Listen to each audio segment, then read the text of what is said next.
Welcome to the Christadelphian video service for our talk on the woke world.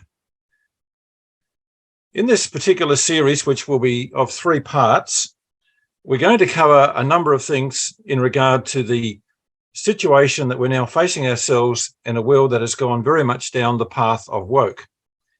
And so we need to ask the question, what is woke? What are we talking about when we talk about the woke world? Well, here are some definitions from the people who preach woke as to what woke really is. So woke is not an acronym. It's being alert to injustice in society, especially racism. And you'll notice the first definition says we need to stay angry and stay woke. So you have a combination here of a new form of words, a new set of values, but also something that's presented in an angry way. And as we go through these slides, you're going to see that anger is very much part of the woke world. Another definition there is being alert to racial prejudice and discrimination. Another one, the meaning of woke is being aware of and actively attentive to important facts and issues, especially issues of racial and social justice. So you can see that woke is very much about campaigns in the areas of race, discrimination, and social justice. What woke does is it's actually very much about reinterpreting the accepted history of the world and of the nations in which we live through woke dogma and critical theory, and we'll explain those 2 terms a bit later on. I want to just say that many of the illustrations you'll find in this presentation that we do in this series of 3 talks is very much about things that have happened in Australia and New Zealand. I'm sure you can find similar examples wherever you live, but the woke situation is not something limited to one country, it's all over the world. So let's talk firstly about the history of woke.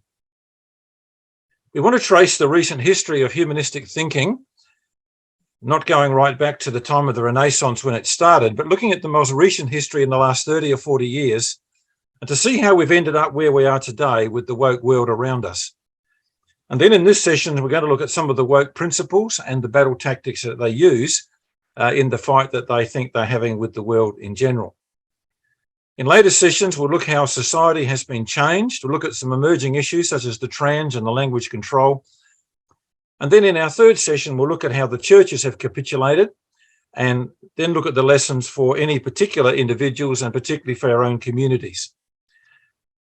So we're going to start off today looking in the 1st session at the history of how humanistic thinking has evolved into the woke world in which we live. But before we do that, we just need to realize that what we're seeing here is a fulfillment of Bible prophecy.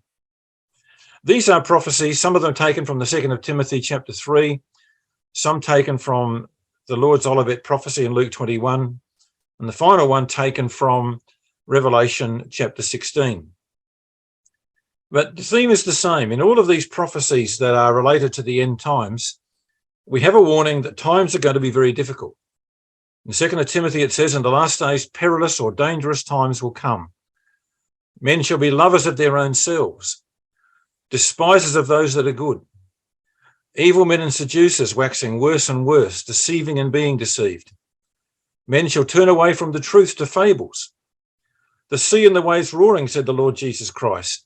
In other words, agitation and strife and disharmony amongst the nations. Distress of nations with perplexity. You know, the confusion of nations as to know what to do with the way things are unfolding. Then, of course, we have the days of Noah and the days of Lot, where there was corruption, violence, and particularly in the days of Lot, there was the tremendous outburst of what we would sort of today as alternative lifestyles. When we come to Revelation chapter 16, there's a prophecy there about a spirit of madness breaking out just before Armageddon. A spirit of madness that would work miracles. In other words, insane ideas that would very quickly restructure the world in which we would be living at the time of Armageddon. Well, the prophecy about men being lovers of their own selves is certainly something even the world can see. And we live in an age which is the me generation, where the Western world is very much about promoting oneself, and it's called the age of selfie. So men shall be lovers of their own selves, and that's something that we have been encouraged to do in this particular generation. The prophecy in Revelation 16 I mentioned talks about three unclean spirits like frogs. And Revelation is a book of imagery, a book of symbols that actually are portraying political events. So when we have three unclean spirits, we have godless and evil attitudes. They are like frogs. And of course, these particular attitudes come from the French Revolution, the war cry of which was liberty, equality, and fraternity. And France has a long history of association with the symbol of the frog. Spirits, attitudes, policies, and values, they're called in Revelation spirits of demons. And in the ancient Greek world, when the Bible was written, most of the world believed that insanity was caused by the possession of a demon. So when we have a spirit of demon, we have an attitude of madness. It says in Revelation 16 that these attitudes of madness will work miracles. In other words, sudden, inexplicable changes in society are going to take place as a result of these spirits going forth into the world, ending up with bringing the world to Armageddon, which is the divine intervention where Jesus returns to judge the world. So today, we see these spirits at work in the world. The old catch cries of equality. Today, we find we have diversity, inclusivity, and rights being the terms that are used in the woke world. Liberty means moral freedom to do what I like, and fraternity means enjoying the good life. And they are the spirits of the attitudes that have gone into the world, which are going to bring it to a state where the Lord will arrive to judge the world in righteousness. So that's Revelation 16 explained. So the spirits of insanity. Well, when 2021 opened, it didn't take long for the madness to be released.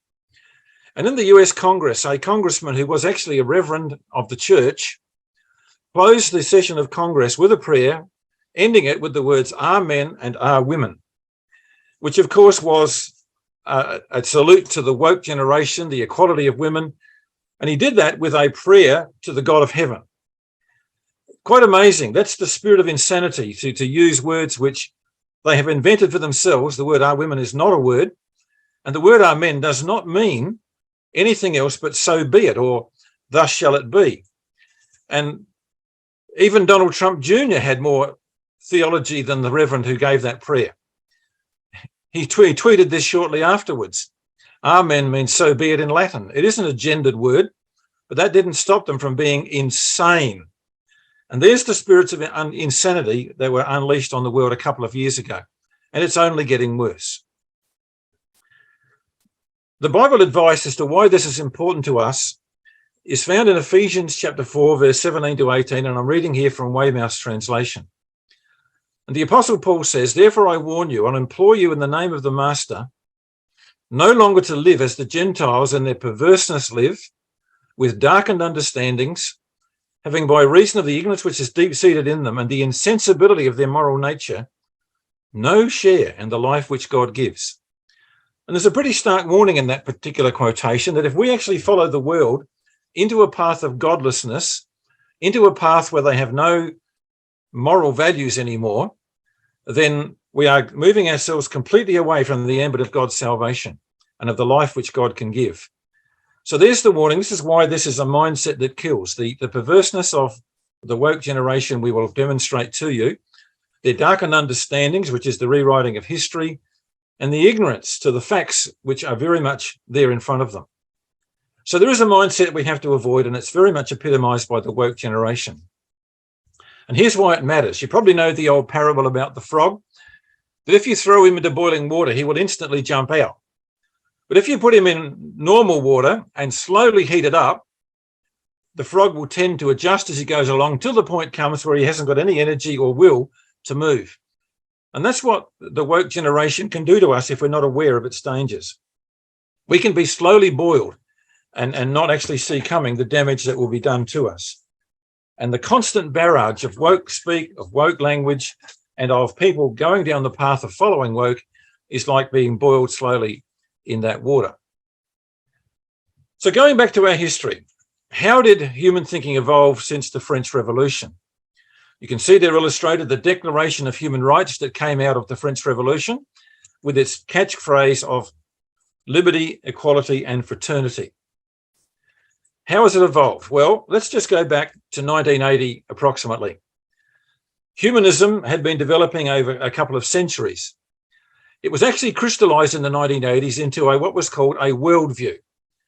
And the worldview of humanism said this, that God was dismissed as not even existing or irrelevant if he was. Men put their faith in science and reason to take over from God, and that with reason and science, they would solve the world's problems. They also came up with the value that there is no absolute right or wrong anymore. The morals of society were brought down to you can do whatever you like, providing you don't infringe somebody else's rights. And that was very much the output of the humanistic view on morals. In the end, because there's no God, there was no afterlife, there was no judgment. It's all about you and your right to the good life now. And so the selfish me generation arrived. But humanism largely failed. Perhaps two of the things they did actually achieve was an awareness of the environment. And for example, whaling was very much reduced in the world. And they also did a great service in bringing disability out of closed corridors and into the public eye. And that's something, again, we can be thankful for, one of those changes that needed to be done that came from the humanistic period. But not much else was achieved. So humanism was eventually abandoned as solving the world's problems. And what now we moved on to in the mid-1990s was a thing called postmodernism. So modernism or humanism was there in the 80s. We moved on to postmodernism, which was now the new worldview. And these are their own words. This is from Os Guinness, Fit Bodies, Fit Minds book. And he says this, there is no truth, only many truths. So now we have a theory which says that there are many different truths. They might be contradictory, but whoever believes them, that's right for them. There are no principles, only preferences. So again, we have this removal of anything that might sound like God telling us what to believe or what to do. There is no grand reason, only reasons. Whereas humanism thought they might perfect the world by their science and by their reasoning, now the postmodernists have gone to the gloomy phase of saying the whole thing is here without any purpose. It's not going anywhere. There's no grand narrative of where the humans are going. All we have is different stories of how we got to where we are now. And then we come to the real crunch when it comes to postmodernism. This is the new thing that they brought in. And here is what Timothy said in the book of Timothy, where it said, despisers of those that are good. The postmodernist says the true believer is the real danger. The real danger is not error, but intolerance. And that's two of the major planks of postmodernism. And of course, anyone that knows their Bible will know that those two statements go right against what the Bible has to say about the values and morals of God. The great insight of our times, they say, is to be the openness and relativism. In other words, we judge everything now by what it means to me, how I feel about things. It's not about what God said, what God wants us to know. We are able to judge everything we hear, everything we read by how we feel about it. And our feelings are given great weight of importance in this postmodern world.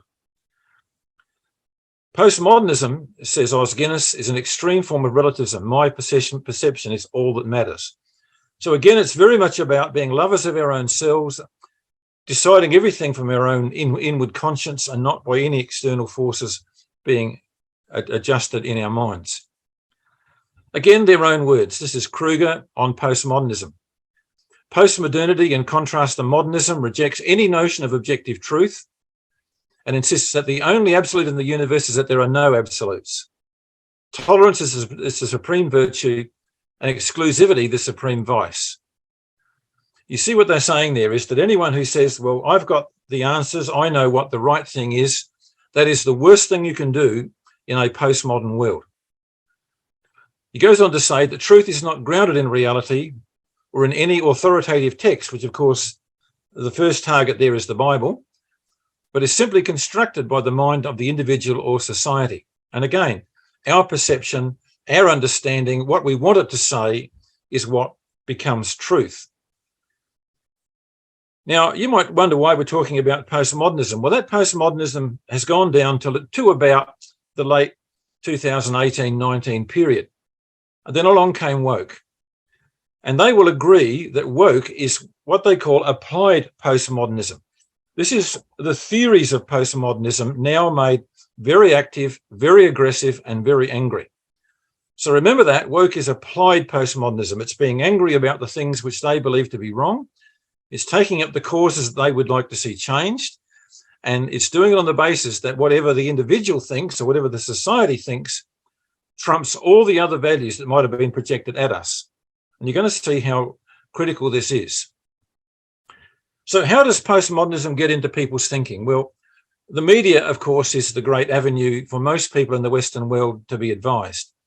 And the media policy these days is very humanist, modernist based and very woke.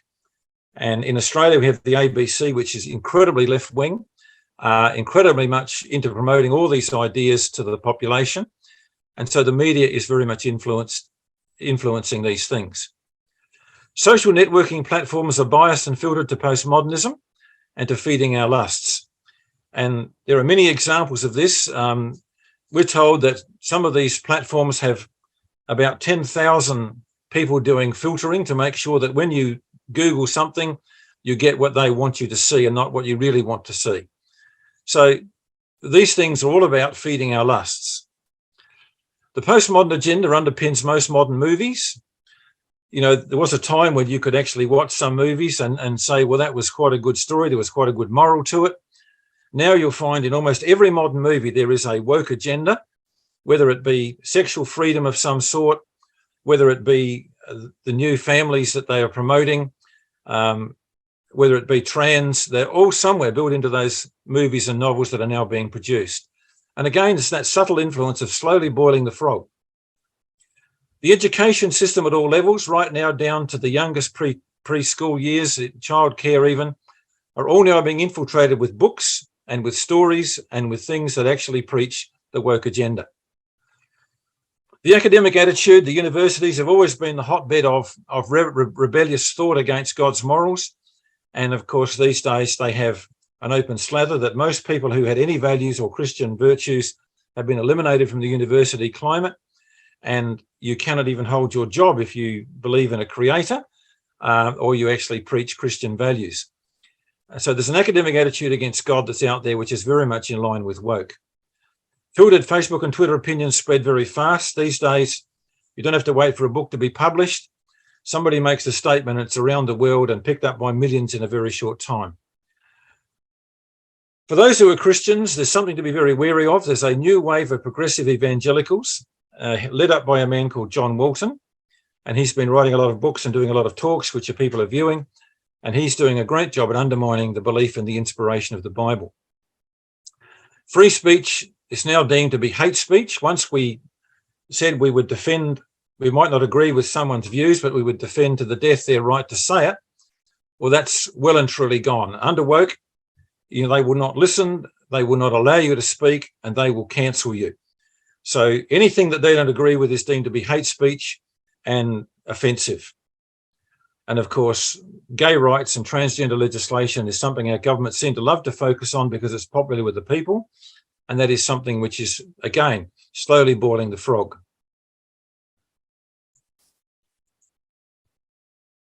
What is interesting is that Christianity is now a targeted religion. In fact, it's the most targeted religion for persecution, criticism, ridicule, and anger. Christianity finds it very difficult to progress in communist countries.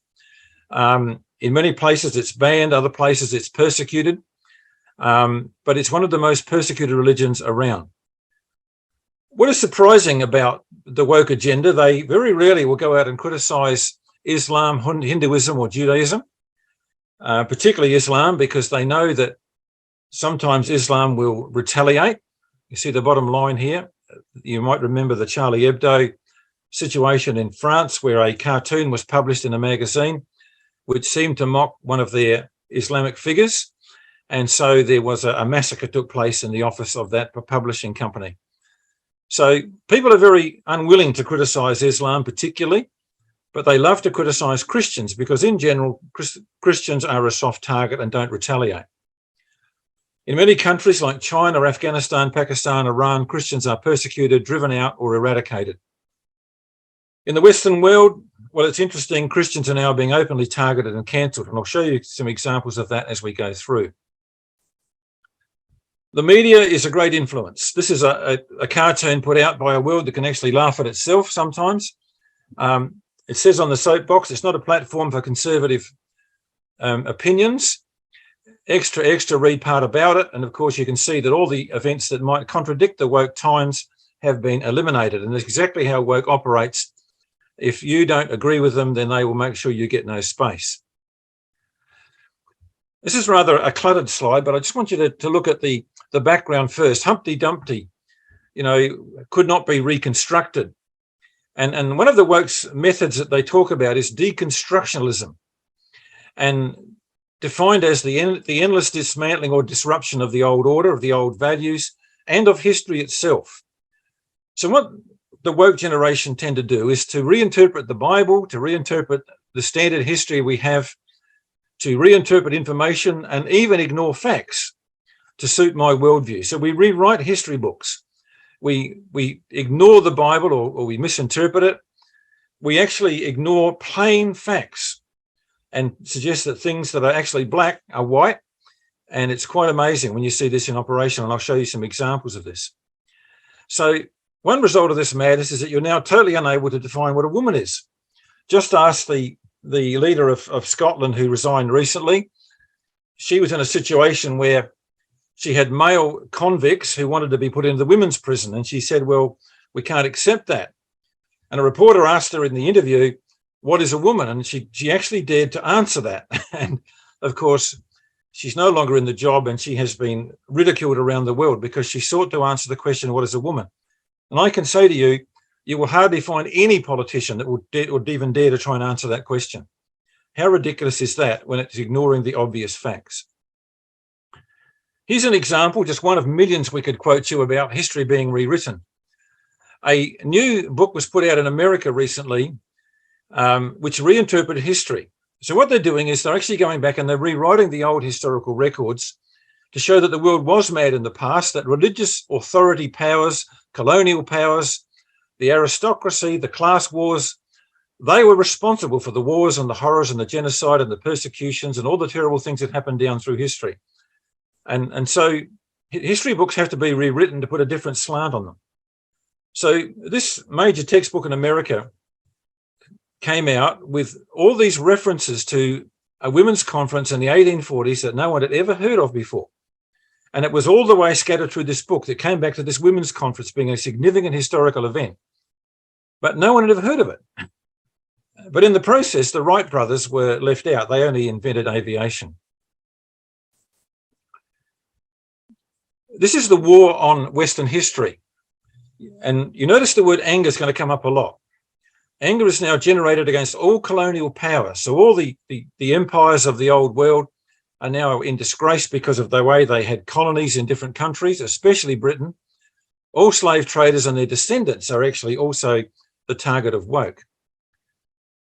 It's fascinating that while there was a dreadful slave trade, and it's completely unbiblical and wrong in its time, it was accepted by the history of that time. It was accepted by the governments of the world at that time, as wrong as it was.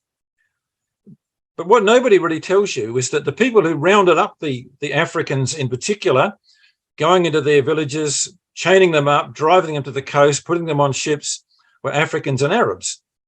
They were the ones that actually rounded up their brethren for shipping off to the Americas. No one rages against the many Middle Eastern countries today who still practice slavery and oppress women in very many ways. You don't see the woke generation going against those people. They attacked the Western history.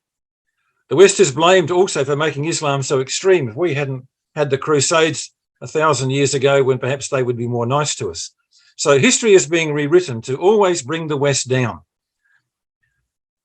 As a result, many historical figures that were once revered, writers, artists, musicians, statesmen, are being cancelled by a madness that looks at the historical work and judges it against the newly devised woke agenda and woke values. And, many of the people who were responsible for setting up nations, putting them on their feet, getting rid of poverty, getting rid of terrible disease, many of these people who did great work in the days of the empires are now regarded as being nothing more than criminals. And so you have this rewriting of history by the woke agenda. The woke leftist movements rage against democratic nations, but you don't really see them getting up in Tiananmen Square in China to rage against the oppression of the Chinese against the Uyghurs, the concentration camps in China. You don't see them taking trips to North Korea and standing up in front of the dictator there and telling him that he's a bit mean the way he treats his people and the slavery he puts them under and the starvation that exists. You don't see them even in the Kremlin complaining about the war in Ukraine. Their target is to try and bring down the Western culture, the Western values and biblical values as well. And we just make this little comment, which I picked up from a man called Douglas Murray, who wrote a book about this. And he said, if the West is so evil, so racist, why is it that nearly all the world's refugees are desperate to get into a Western democratic nation? You don't find people getting in leaky boats to get to North Korea or, leaky boats to get into Nigeria and places like that. All the refugees are trying to get into a Western democratic nation. The war on classic literature is another way that the woke generation has made its pressure felt. And so they have put pressure on institutions of all different kinds to get rid of colonial and slavery-based things, which they decree. And so the British Library, which is a government-sponsored thing, said we wanted to become an actively anti-racist organisation. So they went through their millions of books and they come up with 300 authors that had to be targeted. Their works had to be removed from the library, such as Oscar Wilde, Lord Byron, George Orwell, Rudyard Kipling, the poet laureate Ted Hughes, because one of his ancestors born in 1592 used slaves, and even Jane Austen gets the chop. Samuel Taylor Coleridge, who of course wrote The Ancient Mariner, was cancelled because his nephew worked on a slave plantation. You notice the illogic part of that. It doesn't have to be that they were slavers themselves. Just a relative being a slaver is enough to get you cancelled. And this is the way that the woke people get in and get rid of the established literature of the world, the established history, and the virtues and the values that were taught in that literature. So what they adopt is a thing called critical race theory, CRT, you might hear it referred to. And critical means they are blaming and condemning. And again, we come back to this anger factor. Anger is generated against all colonial powers, especially Britain and America, and against all individual slave traders and their descendants. So they are very much into punishing people for what someone did 400 or 500 years ago. They want to purge colonial attitudes in artworks, in music, hymns, architecture, culture, and even gardening. The British Gardening Society is currently removing plants which are a result of colonial expansion. So again, you get this stupidity going right down to something which has got nothing to do with the values in people's minds. It's all about a campaign, an angry campaign, and most institutions are too scared to stand up to them. Many schools in Western countries are now problematizing whiteness. In other words, making white children feel ashamed and guilty for the supposed sins of the past generations and telling them that the whites have had it too good for too long and they need to be sorry and take a back seat.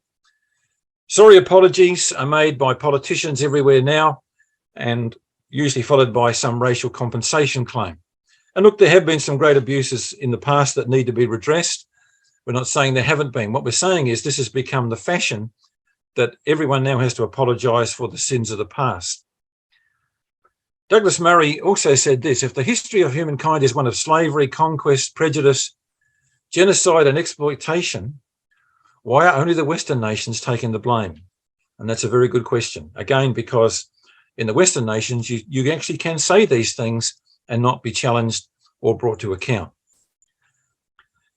Words are very powerful. This is a cartoon from Australia, which might need a bit of explaining.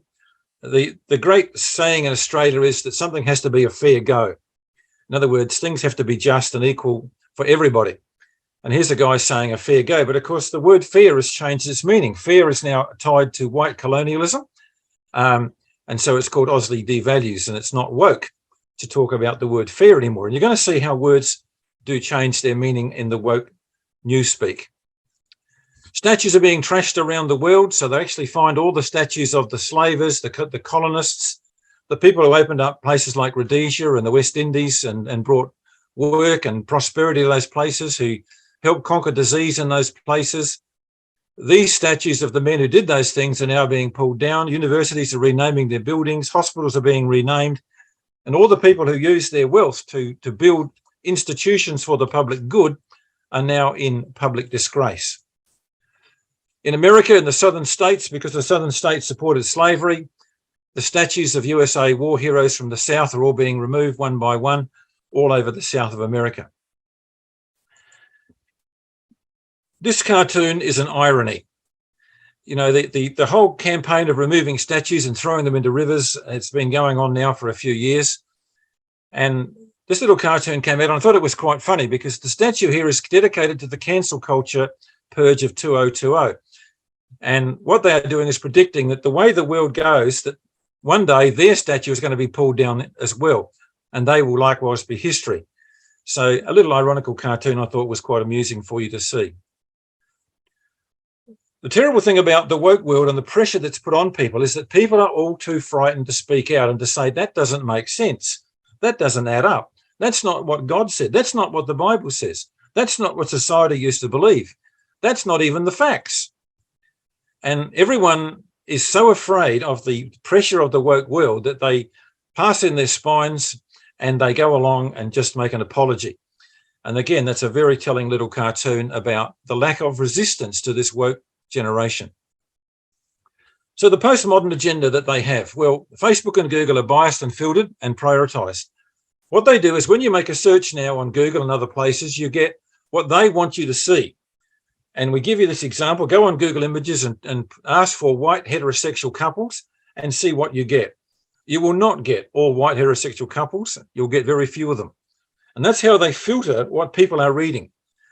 Posts that are made to websites and to Google and places like that, they elevate the ones that agree with the woke agenda and they put to the bottom the ones that don't. So again, and as we said, in Silicon Valley, we're told there are 10,000 people who are doing this filtering and giving precedent to woke values. They use Twitter, Instagram, and Facebook and other social media to shame and destroy anyone who doesn't accept the latest woke language and values. And they will threaten people with this, that they will make a campaign against them on social media. And of course, politicians are incredibly sensitive to that. So people then have to apologize for their past posts, things they might have said 20 years ago that actually were the norm in society, that everybody believed. I've now got to make a groveling apology and say, well, I was totally wrong and I'll never say it again. So the anger, the pressure that woke induces creates new issues, new norms, new terms, and they challenge everything that might be regarded as being the old ways of thinking. Extreme positions are adopted by the woke world. Feminists condemn all white males as male white supremacists. And if we use language against women that was anyway indicative of their sex or their colour, then we would be accused of racism or misogyny. But they can call male white supremacists and get away with it. And again, the world will not challenge them on this. Another little cartoon that's interesting, you know, the guillotine here is getting rid of the heads. We've got rid of Huck Finn. You've got a few spines in there. And woke cutting off heads, the cat in the hat has to go. Mr. Ed, the talking donkey, has to go. Abraham Lincoln has to go. They're now getting rid of Roald Dahl. They got rid of J.K. Rowling. And they are eliminating people with the cancel culture. What is interesting about this woke world is the anger that generates behind it. And when you think how many concessions have been made to the demands of racism, disability, women's rights and gay rights, you'd think that they would be willing to say, look, we've gained a lot. We've got a few things left to sort out. We would be thankful for what we have. But no, all it's done is to make that particular type of demanding, that type of campaigning ever more demanding, ever more virulent, and never be thankful for what has already been achieved. So we have violent outbursts for social justice which occur on our streets. The statues are defaced and got rid of. Religion is blamed for the ills of society. With no grand hope or future narrative, they take up all these social justice causes. So in the past, people were trying to achieve the good of the world, to solve the world's problems by cooperation. Now it's about, we've got to find something to fight over. We've got teenagers who go onto world forums and berate world leaders. You might have seen Greta Thunberg, you know, lambasting the president of China and President Putin of Russia. How dare you? And it just shows you the anger that is out there. And rage is the weapon for forcing change upon the world. Another good cartoon about the cancel culture. They say Newton once offended a neighbour who was cross-eyed. So we will no longer obey the law of gravity. That's how unreasonable it is. We cancel somebody and all the good work and the good things they did because of one thing that we don't agree in their life. And that's the madness of the woke generation, the cancel culture. The sea and the waves roaring, said Jesus, would be a sign of the end times. The Black Lives Movement has an agenda. It's not just about ending racial injustice. It's anti-Israel, it's pro-Palestinian, it's pro-gay, it's pro-trans, and it's opposed to the normal families in society. It's all about changing and destroying the old order. And they're just using the Black Lives campaign, the racist campaign, and the policing in America as the trigger point to create mayhem. You need to be aware with Black Lives Matter, it's not just about social justice. They're very much against the family. And this is part of their agenda. We are committed to fostering a queer affirming network. When we gather, we do so with the intention of freeing ourselves from the tight grip of heteronormative, that is, the normal mum and dad, children, family thinking. We are committed to disrupting the prescribed nuclear family structure by supporting each other as extended families and villages that collectively care one for another. And what we're seeing now in many countries where leftist governments are in power is that they are facilitating childcare for younger and younger children right down to the age of 1 or 2 years old, with the view that they can start educating those children in woke thinking from a very young age. And the woke generation wants to get rid of, and particularly Black Lives Matter has an agenda to get rid of the family. So again, this is not just about social justice, it's about getting an agenda to overthrow the Western culture. This is Douglas Murray in his book, The War on the West. He says this: resentment in whose eyes the high values never find favour, conceals its nature in the demand for equality. In reality, it wants nothing less than the destruction of all those who embody those higher values which arouse its anger. So again, what he's saying there is that the woke generation wants to get rid of all the old values that they feel that they're upset about, and they want to change everything. They're never grateful. Social justice movements cannot be seen to express gratitude, happiness, or thankfulness for the good things Western society delivers: free speech, democracy, education, health, scientific progress, disability care, and religious freedom. So many of those things are not available in other countries, and yet in the West they are. And the sad thing is that we have people now trying to tear down all the structures of our Western society. Well, you know what happened with Black Lives Matter? It broke out rioting on the streets of America. Incredible, many of the businesses that were destroyed in the rioting were owned by people of African-American origin, and much damage was done in the looting that took place. And it wasn't just about expressing your anger at a social injustice, it was also about a campaign of destruction. Well, there was a right-wing reaction. Of course, no, that wasn't right either. And we saw a terrible scene in the Capitol in America when the right wing also expressed their anger. But this is the sea and the waves roaring against each other and the different values that they stand for. We're going to be pressured in this modern world to accept gay relationships because there is love. You know, and people will say, well, if there's love in a relationship, how can you question what that relationship is based on? We're going to have a perception that one saving truth no longer exists, that everybody's truth is of equal value. We're going to be pressured to get involved in social justice campaigns and to be marching on the streets to support these things. We're going to be pressured to vote in elections to correct the wrongs of society. We're going to see a focus amongst Christian churches on similarities and not on differences, because they accept the theory that there is no one truth that brings salvation. And so there's going to be a move towards the churches getting together and only talking about similarities. We're going to be pressured to accept the latest causes and the new morality as being okay and not to question it. In the postmodern era, and even the humanistic era, it was quite okay for you to say, well, look, that's your view, that's your theory, that's your postmodern ideas. I don't accept them. And you could be respected in many cases for those views. But under the woke agenda, that's not allowed anymore. It's no longer acceptable in the world now to abstain, to be different on moral values. Either you're an ally or you are vilified and labelled as part of the problem. And so they're not letting you now have a neutral stand on many of these issues. You've got to be with them or you are cancelled. So getting back to what the Bible has to say about these things. The Bible says this: let no one deceive you with empty words. Because of these things, the wrath of God comes on the sons of disobedience. Therefore, do not become partners with them. For one time you were in darkness, you are now light in the Lord. Walk as children of light, for the fruit of light is found in all that is good and right and true. And try to discern what is pleasing to the Lord. Take no part in the unfruitful works of darkness, but instead expose them.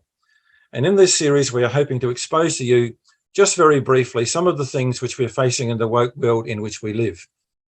We need to look for those things that are good and right and true, which are best found from the Word of God. But notice the warning: be not deceived. Many people are like the frog boiling in that water, slowly being overtaken by a new form of thinking because they don't see it coming. The battle is going to get worse. Ephesians 6, ours is not a conflict with the mere flesh and blood, but with the despotisms, the empires, the forces that control and govern this dark world. The spiritual hosts of evil arrayed against us in the heavenly warfare. Put on the armour of God, that you might be able to stand your ground in the day of battle, and having fought to the end, to remain victors on the field. So we have to put all of our thoughts, all of our values in line with that which God puts in his word, the Bible. It says in Corinthians, the weapons we fight with are not human weapons, but are mighty for God in overthrowing strong fortresses. We overthrow arrogant reckonings or reasonings, and every stronghold that towers high in defiance of the knowledge of God, and we carry off every thought as if into slavery, into subjection to Christ. So our values come from the Bible. And we're going to see as we go through how much in contrast to the Bible many of these woke values actually are, but they're also in contrast to plain common sense and reason and fact. Thank you.